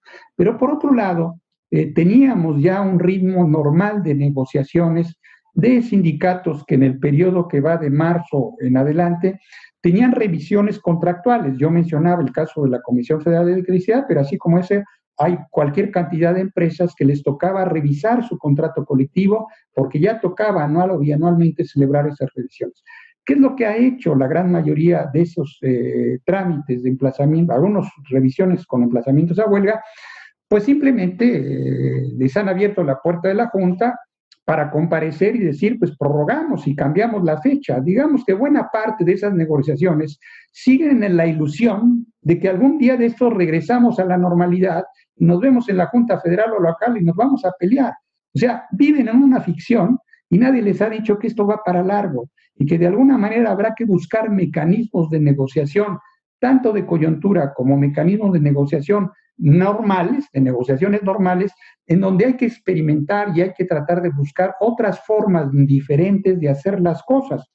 Yo decía hace rato el caso del sector metalúrgico, un amplio sector metalúrgico de Brasil, desde hace un buen rato, y en buen rato en este momento son 3 o 4 semanas, que están haciendo las sesiones de votación sindical de manera electrónica. Digamos que ahora Zoom es una herramienta importante para la aplicación del derecho del trabajo y las negociaciones en este país y en ese sector, en donde se han dado ya procesos de negociación colectiva vía electrónica. Y ahí me parece que uno de los grandes retos que tiene en general el sindicalismo, pues en todo el mundo, pero en particular en nuestro país, no solamente es el tema de ver cómo se le va a hacer en las negociaciones de los conceptos tradicionales de un contrato colectivo, prestaciones y salario, pero dado esta presión de la cual hablaba el maestro Landeros, una gran presión para lograr acuerdos de aumentos salariales, que permitan llegar a algún tipo de consenso para avanzar en la pandemia, en las revisiones contractuales. Me parece que cuando el derecho colectivo, la negociación colectiva muestra sus limitaciones, como lo está mostrando en este momento en buena parte del mundo, incluyendo en México, cuando nosotros preguntamos, ¿qué puede hacer un patrón que ya no resiste pagarle su contrato al sindicato? Pues el librito que se llama Ley Federal del Trabajo dice, pues ve y toca la puerta de la Junta para que promuevas un conflicto de naturaleza económica, ya sea suspendiendo, terminando las relaciones colectivas de trabajo. Nada más ahí nos vemos en 6 años a ver quién gana el asunto. No sirve el derecho colectivo en este momento. Cuando el derecho colectivo fracasa, viene al rescate el derecho individual del trabajo, y ahí se ha sido históricamente. Cuando no hay negociación, cuando no hay la posibilidad de tener acuerdos con el sindicato, entonces sacamos las cartas del despido, la terminación, las suspensiones individuales o las renuncias disfrazadas o los permisos disfrazados. En ese sentido, ese esquema se vuelve a repetir cíclicamente y no vemos en ese contexto ninguna propuesta que nos permita de manera consensada, integral, plantear alguna alternativa que pueda permitir transitar en esta circunstancia particularmente compleja. Yo creo que en perspectiva como bien lo decía el maestro Landeros, tenemos una situación muy complicada para el sindicalismo y para las negociaciones colectivas. Digamos que siempre ha sido así, pero en este momento particularmente complicado, el contexto en el cual se presentarán las eventuales negociaciones, porque finalmente las juntas están cerradas y no vemos cómo las partes estén intentando articular procesos de negociación alternos, ya lo veremos, la misma situación obligará para que se experimenten nuevas modalidades, pero ese contexto de negociación se da en un contexto totalmente adverso, no solo para los sindicatos, yo diría también para las empresas, en donde las opciones son muy pocas. Aumentos salariales, por supuesto, descartados. O sea, en instituciones públicas que trabajan con un presupuesto mermado, va a ser muy difícil ofrecer aumentos salariales sobre cierto nivel. Prestaciones, pues sin duda va a ser muy complicado que en una negociación haya mejorías a las prestaciones, por lo que se antoja procesos de negociación bastante adversos en donde muy probablemente esos procesos de negociación que lleguen a una conclusión, eventualmente serán negociaciones y conclusiones donde el distintivo que va a caracterizar esos resultados de la negociación, pues sea la flexibilidad. Y la flexibilidad es un eufemismo para decir que son prestaciones a la baja. No hay más, así va a ser, y me parece, y me temo, espero equivocarme, que los sindicatos van a tener que estar en una actitud de ya no me den, pero tampoco me quiten, y en ese sentido buscar acuerdos que permitan, en el mejor de los casos, primero mantener la plantilla de los trabajadores y segundo, ver en qué medida las prestaciones no se ven mermadas. Bueno, frente a esa situación, yo adelantaba la idea en mi primera intervención que la OIT propone el diálogo social. Pero la OIT también ha propuesto hacer uso de una herramienta de las que elabora la OIT, que son las normas internacionales, y concretamente ha señalado que la recomendación 205 de la OIT, que es una recomendación del año 2017 sobre el empleo y el trabajo decente para la paz y la resiliencia, es una recomendación, no un convenio, una recomendación que puede servir de inspiración, dice la OIT, para transitar en un contexto de pandemia, y es una recomendación que sugiere, lo sintetizo, un diálogo social, pero un diálogo social que tenga un contenido basado en no solamente asistir a las empresas pequeñas y medianas, asistir a los trabajadores que sean más vulnerables, dándoles formación, asesoramiento y eventualmente apoyo incluso material, y que todo esto camine o transite por la negociación colectiva. Esta recomendación sin duda no se elaboró para el contexto de la pandemia, se elaboró para otro momento y para otro contexto, pero la OIT ha considerado que es una herramienta que puede inspirar el diseño, que esto me parece la vía por la cual habrá que transitar, el diseño de una política laboral de coyuntura y una política laboral de mediano y largo plazo, pero que en ese diseño de esa política laboral se apoye en estos conceptos que la OIT plantea. Y desde otro punto de vista, creo yo que en adición a lo que decía el maestro Landeros, creo que el derecho al trabajo, yo lo decía al inicio de mi intervención esta tarde, el derecho al trabajo siempre ha ido, desde que nació, correteando a la realidad. Así nació el concepto contrato de trabajo, el concepto relación de trabajo, así ha nacido buena parte de los conceptos del mundo jurídico laboral. Son conceptos que han intentado retratar la realidad para darle juridicidad y normar las relaciones laborales. Yo creo que esa forma en que ha vivido y ha subsistido el derecho al trabajo no va a ser la excepción en este contexto, y yo creo, no tengo una bola de cristal, pero me parece que el derecho al trabajo se va a transformar. Esta sacudida de la pandemia pone en ridículo a los principales conceptos del derecho al trabajo. Jornada de trabajo, subordinación, en fin, son conceptos que están contra la pared o algunos francamente en el suelo, que no dan sentido a lo que está pasando. Y en esa dirección, creo que muchos de los conceptos básicos del derecho al trabajo tendrán que ser objeto de una revisión y eventualmente de una actualización. No estoy inventando nada, me parece que ya se venía hablando de la necesidad de actualización del derecho al trabajo y de la modernización de algunos de sus conceptos básicos. Ya hay hoy en día a la vista agendas jurídicas y de reformas laborales que ya están avanzando en buena parte del mundo y que nos parece que en México sin duda formarán parte de la agenda legislativa de corto y mediano plazo. ¿De qué temas estamos hablando? Pues de los derechos de las personas que usan plataformas, de la seguridad social en estos nuevos entornos de trabajo, de la conciliación entre la vida laboral y la vida familiar, entre el derecho a la desconexión. Todos estos son temas que incluso ya han sido parte de reformas legislativas importantes, no solamente en América Latina, sino en Europa.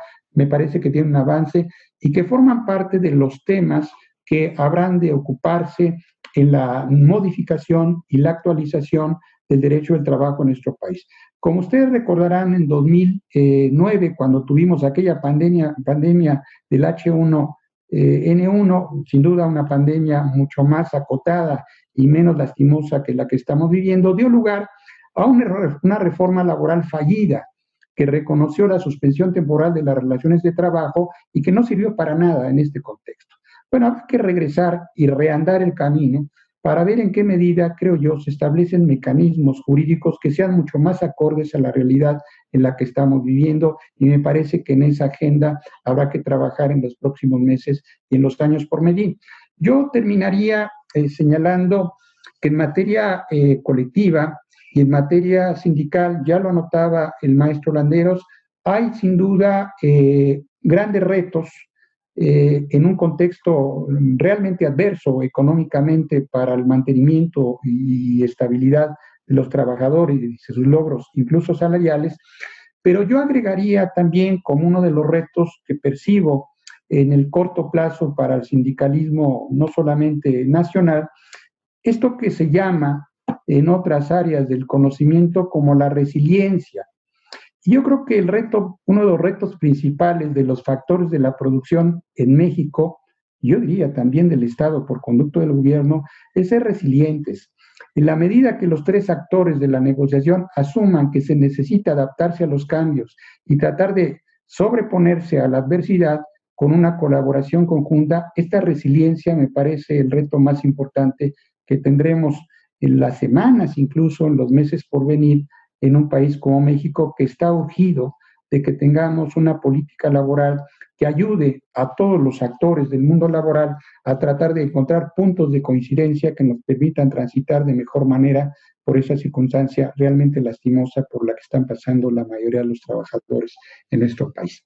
Yo lo dejaría ahí, si me permiten, son ideas muy generales y bueno, pues si hay tiempo en la parte de preguntas, si lo creen ustedes o lo tienen a bien, ojalá y tengamos oportunidad de conocer sus puntos de vista y si ustedes nos lo permiten profundizar en alguno de esos aspectos que estamos comentando.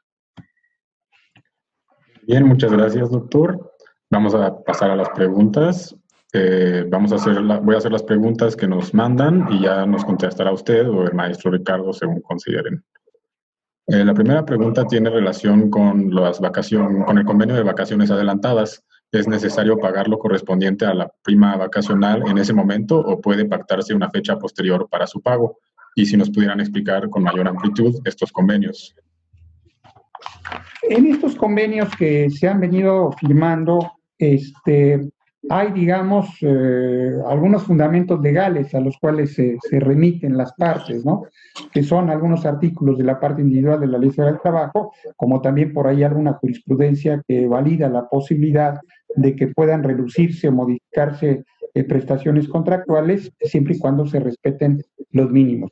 Yo creo personalmente que en la medida en que haya el acuerdo de voluntades, podría en un documento, un convenio de esta naturaleza, en cuanto a lo que toca al fondo, pactarse efectivamente no solamente el cambio de las vacaciones o el adelanto de las vacaciones, y bajo el concepto de vacaciones yo incluiría también la prima vacacional, es decir, creo que en el fondo puede haber un acuerdo de las partes para que digan en qué momento se van a disfrutar qué vacaciones respecto de qué periodo, y eso habrá que ponerlo en el convenio, y cuándo se va a pagar, en qué momento y respecto de qué vacaciones la prima vacacional. Digamos que en cuanto al fondo, ahí podría hacerse, de hecho ya se ha estado haciendo en algunos convenios, y los que nos dedicamos a estos temas hemos tenido alguna discusión en las últimas semanas de si esos convenios requieren de pasar por la bendición de las juntas de conciliación arbitraje. Y bueno, pues hay las dos posiciones. Algunos que consideran que necesitan la ratificación y la aprobación de la Junta de Conciliación Arbitraje, para lo cual pues algunas juntas están recibiendo ya con cita la posibilidad de este tipo de acuerdos. Yo personalmente creo que si se puede, sería de la idea de que estos convenios sean ratificados ante la Junta de Conciliación Arbitraje local o federal, para que cuenten no solamente con el sello, sino que cuenten con la aprobación, que se supone esa es la función que hace la Junta de Conciliación Arbitraje a la ratificación y validación de estos convenios, porque se supone que lo que hace la autoridad laboral es darle una validez que tiene detrás la idea de que no se están violando derechos de los trabajadores. Entonces me parecería que aunque algunos compañeros abogados consideran que no es necesario que pase por la bendición de la Junta, creo que en mi caso yo sería de la idea que habría que ver en cada estado correspondiente cómo está trabajando la Junta local para, en todo caso, intentar que se dé justamente esa ratificación ante los funcionarios de la Junta y que tengamos un convenio que cuente con la aprobación de la Junta correspondiente.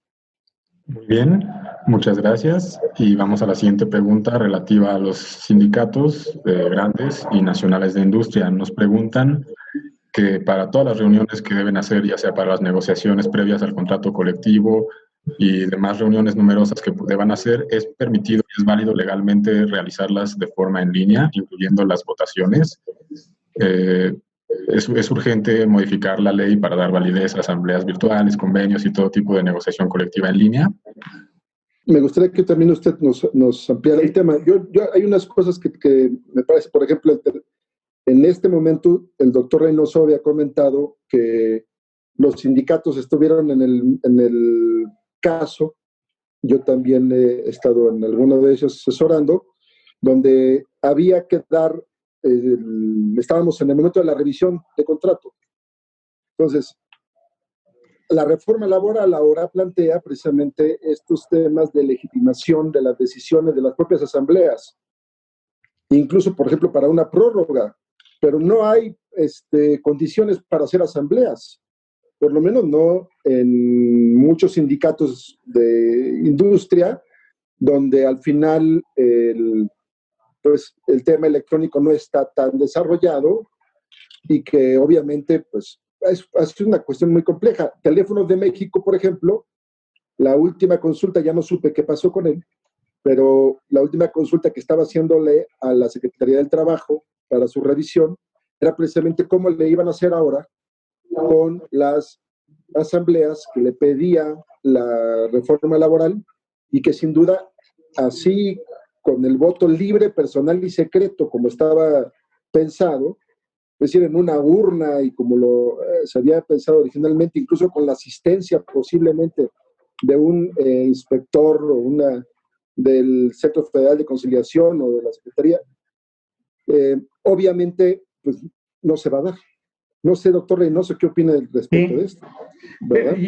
Yo creo personalmente que estamos en un contexto totalmente novedoso, pero que no todas las cosas en materia de revisión están en la ley.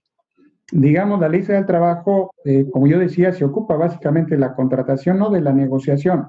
En ese sentido, muchas de las normas jurídicas aplicables a la contratación están algunas en la ley, pero no todas. ¿Cuáles son esas reglas?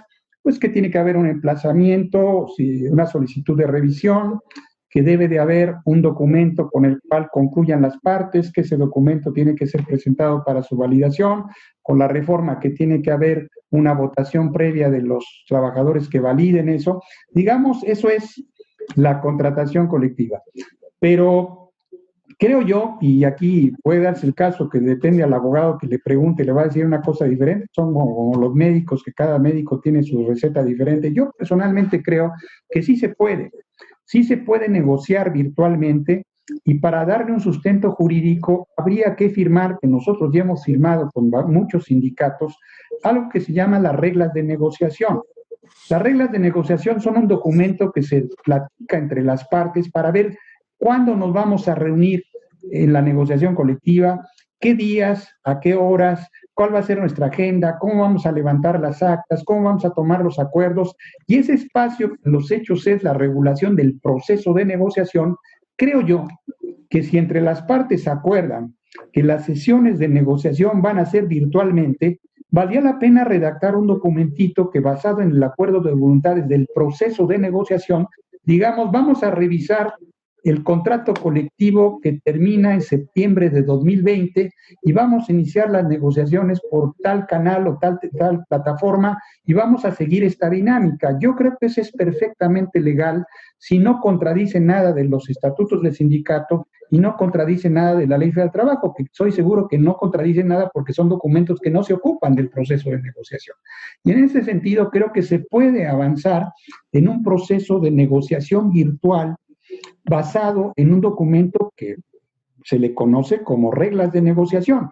Esas reglas de negociación no existen reguladas en ninguna parte de la Ley Federal del Trabajo, pero es una práctica que se tiene con muchos sindicatos para ordenar, para regular el proceso de negociación. Y me parece que le da un sentido que no contradice ninguna norma jurídica actualmente vigente y que podría permitir llevar procesos de negociación de manera virtual, que después, cuando ya se logre eventualmente el documento final de la modificación por revisión a un contrato colectivo, entonces sí habría que cumplir las formalidades anteriores y ahora presentes que pide la reforma laboral del 2019.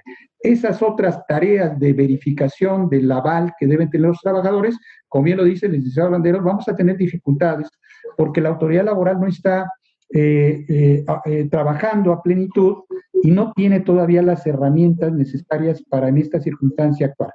Pero yo creo que el acuerdo de voluntades de las partes es el que puede determinar muchas cosas en este momento, incluyendo en este caso nuevas modalidades del proceso de negociación. Así lo hemos hecho en muchos lugares. Yo recuerdo en un sindicato cuyo nombre no voy a decir, que decidían en Baja California y en La Paz encerrarse en un hotel una semana para platicar y meterse a la alberca. ¿Era legal? Sí, así lo establecieron. Nosotros establecimos en otras negociaciones reunirnos en un restaurante y platicar la negociación. Bueno, eso me parece que podría incluir la modalidad de negociación a distancia vía virtual. No creo que haya nada que legalmente lo impida, pero para darle un sustento legal, creo que un documento derivado del acuerdo de voluntades podría ayudar para llevar procesos de negociación en ese sentido, esperando también que la autoridad laboral ponga de su parte y valide esos procesos con las formalidades que ahora pide la Ley Federal del Trabajo. Gracias, doctor. Y en relación con esta pregunta, nos preguntan cuáles son los nuevos retos en las revisiones colectivas y si consideran que aparezca como un nuevo factor de la contratación colectiva la salud óptima, que los grupos de personas con enfermedades crónico-degenerativas sean rechazados en la contratación. Bueno, sí, a ver, doctor, yo nada más quisiera apuntar ahí, creo que ya dentro de la parte de la reforma también ya se planteó los aspectos de discriminación. Es decir, ni una condición médica, ni una condición personal, ni de creencia, ni de ningún tipo debería ser un factor para rechazar un trabajo. El punto más bien yo creo que en el aspecto del tema de la salud es mucho más grande que la vinculación laboral que puede haber entre un trabajador, un sindicato y una empresa. Yo creo que el reto que tenemos como sociedad ahorita es realmente trascender hacia la posibilidad de conceptualizar la seguridad social en su dimensión, en su importancia, que no le hemos dado. Y que además, no solamente no le hemos dado, sino que nos dedicamos a desfundar. Lo dedicamos a desfundarla de recursos, le quitamos las afores a la seguridad social, le quitamos presupuesto, le quitamos todo, los elementos mínimos del estado de bienestar, y que si hoy no somos capaces de entender y cuestionar que si no tenemos vinculada y fortalecida la seguridad social al ámbito laboral y le vamos a meter como sociedad y pensamos que esto va a acabar regresando a laborar y síganle como estamos sin poder realmente trascenderlo, entonces no habremos aprendido nada. no está nada más entre tratarlo de resolver una empresa y un trabajador. El problema de salud es mucho más grande. Sí, ni tampoco va a ser a través de contratos o de seguros de gastos médicos, no. Es la seguridad social de la sociedad la que tenemos que construir de veras como abanico, ¿no? Entonces, me parece que ese para mí sería el reto en materia de salud, no tanto buscarlo ya en el contrato colectivo de trabajo, pues esto, al final lo que se tiene que hacer es, en todo caso, sí es obligar a que se paguen los salarios. Uno de los problemas es que tenemos casi el 60% de la población económicamente activa, formal, con salario mínimo, inscrita, cuando no necesariamente están ganando salario mínimo. Entonces, todos estos elementos al final han deteriorado propiamente la seguridad social. No sé, doctor Reynoso, si quiera comentar algo de la pregunta. Yo agregaría lo que dice el maestro Landeros, que el tema de la no discriminación, pues no solamente se ratifica en la reforma del año pasado, sino que expresamente en el artículo 3 de la Ley Federal del Trabajo, en el año 2012, ya se incluyó la idea de prohibir la discriminación por varios factores, incluyendo, dice expresamente, las condiciones de salud. Así es que si hubiese la torpeza de alguna empresa de limitar el acceso o la permanencia en el trabajo por cuestiones de salud, me parece que estaría en problemas porque es una prohibición expresa de la Ley Federal del Trabajo. Pero como bien lo decía el maestro Landeros, yo creo que el tema de la salud plantea en este contexto y en el futuro próximo mucho trabajo para los sindicatos. Yo realmente no he escuchado muchos, y a lo mejor es por la posición en que me encuentro, pero no he escuchado muchos sindicatos que tengan en el corto plazo una agenda que se llame la Agenda Renovada de la Salud de los Trabajadores. ¿En qué estoy pensando concretamente? Hay espacios ya reconocidos en la ley de bilateralidad en donde la participación del sindicato es determinante en la salud de los trabajadores. Pienso concretamente en dos temas.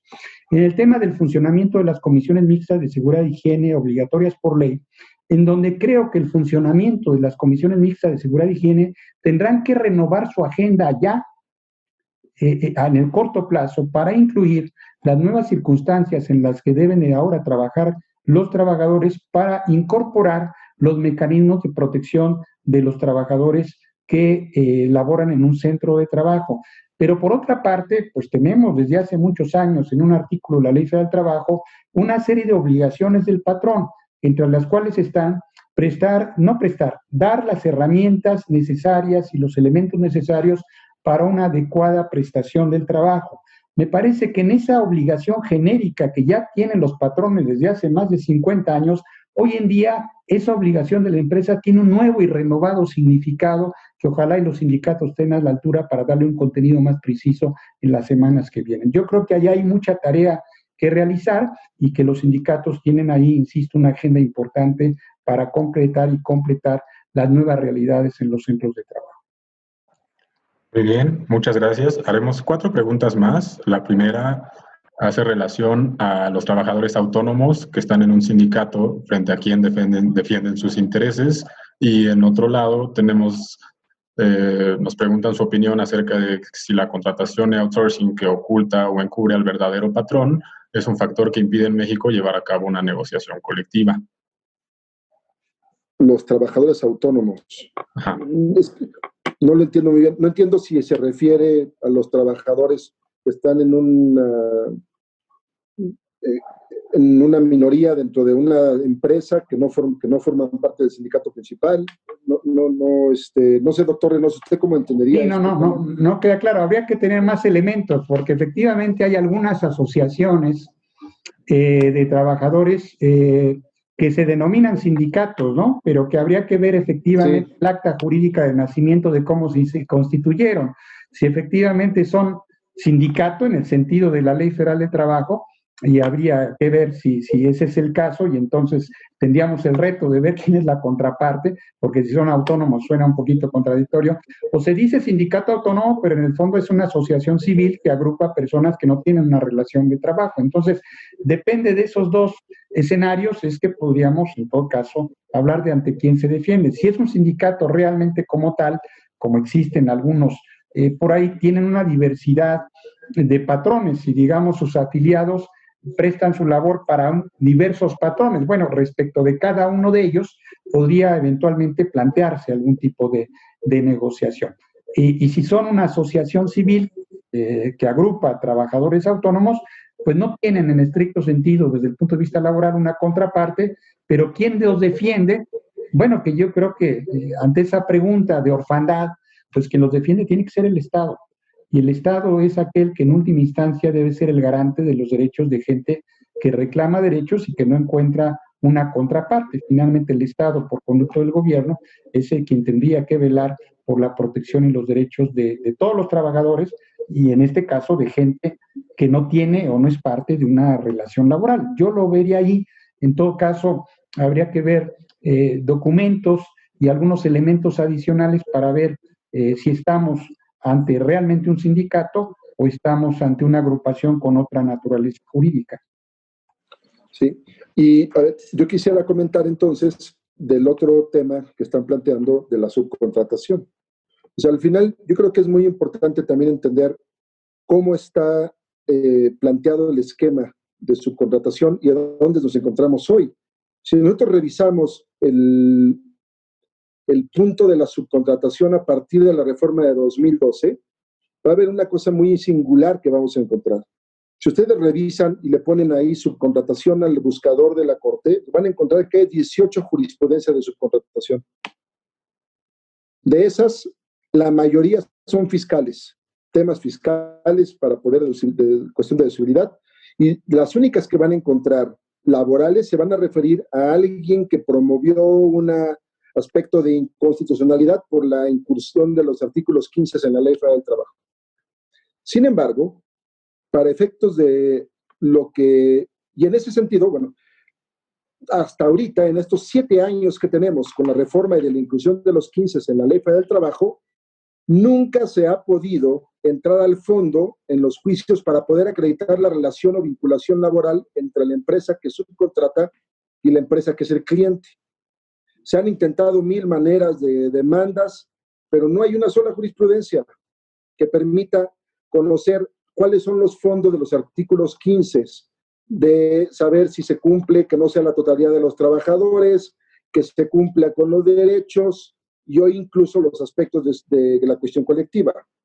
Sin embargo, nosotros hemos sostenido que esto cambió en diciembre de 2019 con la miscelánea fiscal, porque ahora se obliga a las empresas a que establezcan en el momento de la deducibilidad si existe el vínculo de subcontratación. Entonces, durante 7 años los trabajadores, estamos hablando de casi 5 millones de trabajadores, muchos de los que se perdieron en diciembre son de subcontratación, ahora en la pandemia y que han estado demandando, no han podido acreditar ese vínculo, pero a partir de la reforma a la miscelánea, no a la Ley Federal del Trabajo, a la miscelánea fiscal que va a obligar a que las empresas tengan que acreditar esa subcontratación para hacer deducible la factura, ya se va a poder probar que existe esa vinculación. Y esto, obviamente, creo que va a repercutir en el tema de los derechos de los trabajadores para efecto de poder reconocer en un momento dado y poder eliminar la cuestión fraudulenta con la que siempre se ha manejado la subcontratación. Y esta reforma, insisto, fue fiscal. Había todavía propuestas ahí para cambiar, pero yo creo que con esto le han pegado muy fuerte al tema de la ilegalidad y las empresas que lo hagan van a tener que hacerlo totalmente cumpliendo ahora sí y en un juicio probar cómo es que se maneja la subcontratación. Para atrás, sí, obviamente ha habido muchas circunstancias en desventaja, sobre todo en la subcontratación ilegal, por supuesto. Muy bien, y vamos a la última pregunta, que es relacionada al TEMEC. Nos preguntan si creen que sea más eficaz en realidad que el TLCAN y su convenio paralelo a CLAN con referencia a los derechos de sindicación y negociación colectiva que establecen. Y por otro lado, nos preguntan si creen que sea sana una relación bipartita que pueda rebasar el gobierno en el diálogo social y qué tan serio sería o sano sería conservar en el gobierno una relación tripartita. Muy bien. Doctor, si quiere... Pues muy brevemente, en el caso del TEMEC, supuestamente es un documento que supera al el TLC de 1994, que lo supera en términos de lo que se supone va a ser la practicidad del mismo. Es decir, como ustedes recordarán, los acuerdos paralelos, incluyendo el laboral de 1994, planteaban una solución de controversias en materia laboral que nunca funcionó y que los intentos que hubo pues no llegaron a término. Se supone que este mecanismo que ahora incluye el TEMEC es un mecanismo mucho más eficiente, con mucho mayor expectativa de cumplimiento. Yo no sé qué tan bueno sea eso para las empresas mexicanas, el hecho de que tengamos mecanismos más eficientes a nivel internacional que le vengan a deciros, mire, su sindicato no funciona, usted le cerró el ojo al sindicato y lo vamos a denunciar y paramos la empresa. Y no sé hasta qué punto tengo ahí mis reservas sobre la conveniencia o no conveniencia para las relaciones laborales mexicanas, pero por lo menos formalmente se supone que es un mecanismo que va a funcionar mejor, va a ser más efectivo. Eso sí, hay esta idea de que ahora tiene engranajes más aceitados, que incluso algunos amenazan que la semana que entra ya se van a echar a andar. Ya veremos qué pasa. Yo mantengo mis reservas sobre la efectividad y la conveniencia de esos mecanismos a nivel internacional. Yo creo que sobre la otra pregunta, tripartismo o bipartismo, yo creo que es un debate que no se contrapone. Yo creo que ambos mecanismos de diálogo social, el diálogo social concreto a nivel de patrones, trabajadores, patrones, sindicatos, es algo necesario y que la ley laboral ofrece mediante las comisiones mixtas y las revisiones periódicas del contrato colectivo mecanismos de bilateralidad necesarios en una sana relación laboral, pero que eso no está comprometido y no se contrapone con el tripartismo en un sentido más amplio. Digamos que el bipartismo lo veo en la parte de acuerdos necesarios para la relación cotidiana en el centro de trabajo, y el tripartismo lo veo más como un elemento necesario en la definición de una política laboral. Así es que no los veo yo como elementos que se contrapongan, al contrario, dos elementos que pueden y deben de coexistir y que yo creo que ambos, como ya lo hemos señalado esta tarde, van a ser determinantes en los meses por venir para intentar, lo que se ve muy complicado, tener una estabilidad laboral en un corto plazo. Creo que parte de la clave para transitar en este contexto de pandemia será fortalecer esa bilateralidad en el centro de trabajo y tratar de rescatar y renovar y fortalecer un diálogo social mediante el tripartismo. Sí, yo nada más quisiera complementar un tema que creo que al final hoy no podemos entendernos totalmente orgánicos, totalmente globales para poder sacar adelante este tema de la pandemia. O sea, ya independientemente de las cuestiones de la cuestión laboral, si no somos capaces realmente de generar ese diálogo con gobierno, con empresas, con sindicato, no vamos a poder domar esta pandemia. Hoy tenemos que reconocer nuestra labor social dentro de una estructura de país, de una empresa, su entorno hasta las casas. Tenemos que realmente poder implementar sistemas de salud que nos permitan realmente regresar a trabajo, pero con una incorporación total de elementos de seguridad sanitaria. Y si no somos capaces y si estamos de incorporarlo, pero sobre todo de reconocer que es a partir de ese diálogo social muy, muy amplio, muy integral, desde luego con gobierno, no vamos a poder, entonces vamos a estar hablando de un tema dificilísimo de pandemia y de muertes y de enfermedad.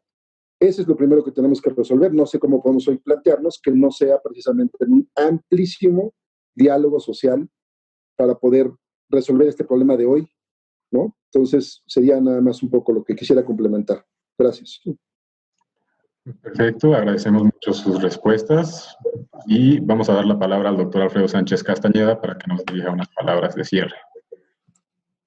Muchas gracias, Pablo. Pues le quiero dar las gracias a Carlos Reynoso, a Ricardo Landeros, por su participación. Decirles que han recibido muchas felicitaciones.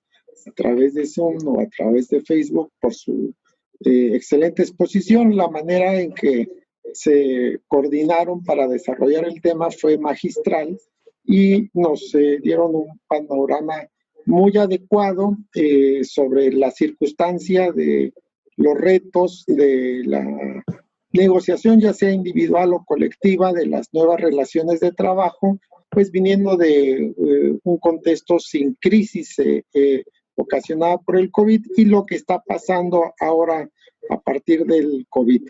Evidentemente, yo quisiera resaltar la última palabra que señaló Ricardo y que me parece que es fundamental el día de hoy en materia de relaciones laborales, que tiene que ver con la palabra corresponsabilidad. O sea, es una palabra que todos debemos tener grabada en la mente, porque no va a haber otra manera de poder escapar a esta situación crítica o atenuar la crisis laboral que se está viviendo si no hay corresponsabilidad de todos los actores.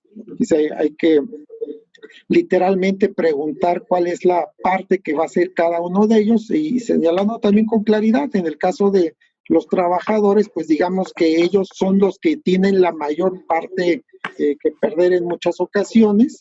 También cuando hay empresas pequeñas, alguien lo señalaba en sus comentarios, las empresas pequeñas sufren mucho, pero lo cierto es que debe haber corresponsabilidad y debe haber una mayor responsabilidad en función de las posibilidades de negociación que tengan los actores para poder salir adelante. Esto nos está llevando, como lo señaló el doctor Reynoso también en su exposición, nos está haciendo pensar de cómo tenemos que imaginar nuestro derecho al trabajo de otra manera. Pareciera ser que tenemos figuras ya no actuales o palabras que nunca habíamos usado. Antes de la reforma del 2017, yo solía decirle en clase que buscáramos la palabra negociación colectiva en la Constitución o en la Ley Federal del Trabajo y nunca existió. O sea, nosotros nunca hemos tenido la noción de negociación colectiva en nuestra legislación y sí la de contratación colectiva. Hay una explicación para esto, pero lo cierto es que durante muchos años nosotros practicamos una contratación sin negociación y ahora el reto es justamente tener una negociación con contratación, sobre todo en estos momentos en donde tenemos una situación económica pues bastante débil e inestable. Implica también, como yo le digo, como lo señalo, una corresponsabilidad de todos los actores, porque los sindicatos pareciera ser que se han mantenido de alguna manera alejados, y lo voy a decir por qué. Porque el sindicalismo mexicano, del lado que ustedes lo quieran, del lado que ustedes lo quieran ver, se ha quedado más en esta idea pues un tanto vieja de gestión sindical y no bajo una visión más amplia que implica la acción sindical. O sea, ¿qué hacen los sindicatos para tener una actividad proactiva? Lo que decía Carlos, lo que decía Ricardo, para tener elementos de negociación, para estar informados, para conocer las cadenas productivas y en ese sentido convertirse en un real actor de esa negociación colectiva tan necesaria para el país. Entonces, la verdad, la exposición que hicieron fue realmente extraordinaria. Los quiero felicitar y nuevamente darles las gracias, aunque dejaré a la doctora Patricia Cursain, si no tiene inconveniente, que ella les exprese a ustedes las gracias por estar con nosotros y las gracias también por participar en estas conferencias del Instituto de Investigaciones Jurídicas. Doctora Cursain, por favor. Muchas gracias, Alfredo. Tú siempre tan gentil conmigo y generoso también. Pero bueno, por supuesto, muchísimas gracias a Ricardo y a Carlos. Y yo, bueno, ya ¿qué les voy a decir? Ha sido verdaderamente extraordinario, como ya todo lo ha dicho ahorita Alfredo, y coincido totalmente. Hay un tema que me preocupa y que ojalá lo pudiéramos retomar más adelante. Esta parte de la gestión sindical o de la acción sindical requiere que también el sindicato, que debe de estar regulado y que debe tener sus controles, habría que analizar hasta qué punto se pierde una autoridad sindical cuando se le obliga a dar el nombre completo de cada uno de sus sindicalizados. El punto es recordar que tenemos un conflicto normativo entre la Ley General de Transparencia y la Ley Federal de Protección de Datos Personales, que aplica a posesión de particulares, que le aplica a los sindicatos, cuando en la primera de ellas se señala que es obligación que los sindicatos den los nombres de sus afiliados. Es decir, el padrón sindical debe ser público, debe ser abierto. Y la Ley Federal de Protección de Datos Personales señala que la afiliación sindical es un dato personal y además un dato personal sensible. Lo cual, bueno, fuera de que nos toquemos el problema de que si es ley general, ley federal, y cuál fue anterior y cuál fue posterior, y cuál tiene más peso que otro, me preocupa cómo se va a manejar este tema hoy que estamos frente a un nuevo, que estamos frente a la creación y a la promoción de un nuevo sindicalismo en el que definitivamente no queremos que haya líderes charros. No queremos tampoco sindicatos blancos, no queremos tampoco sindicatos que estén funcionando a espaldas de los trabajadores. Hablemos de sindicatos auténticos, sindicatos con ética y que pues los vamos a necesitar muchísimo más. Bueno, mil gracias. Por supuesto que ha sido una charla extraordinaria, se nos va el tiempo volando. Quisiéramos tener más tiempo para aprender más todavía de todas sus enseñanzas. Muchísimas gracias. Y bueno, pues gracias Alfredo, gracias al equipo de Jurídicas, gracias al maestro Miguel Ángel Pastrana, que también nos está ayudando con la coordinación. Y desde luego a Jurídicas también, muchas gracias. A todo el auditorio que nos está escuchando, que nos está viendo por Zoom y los que están por Facebook.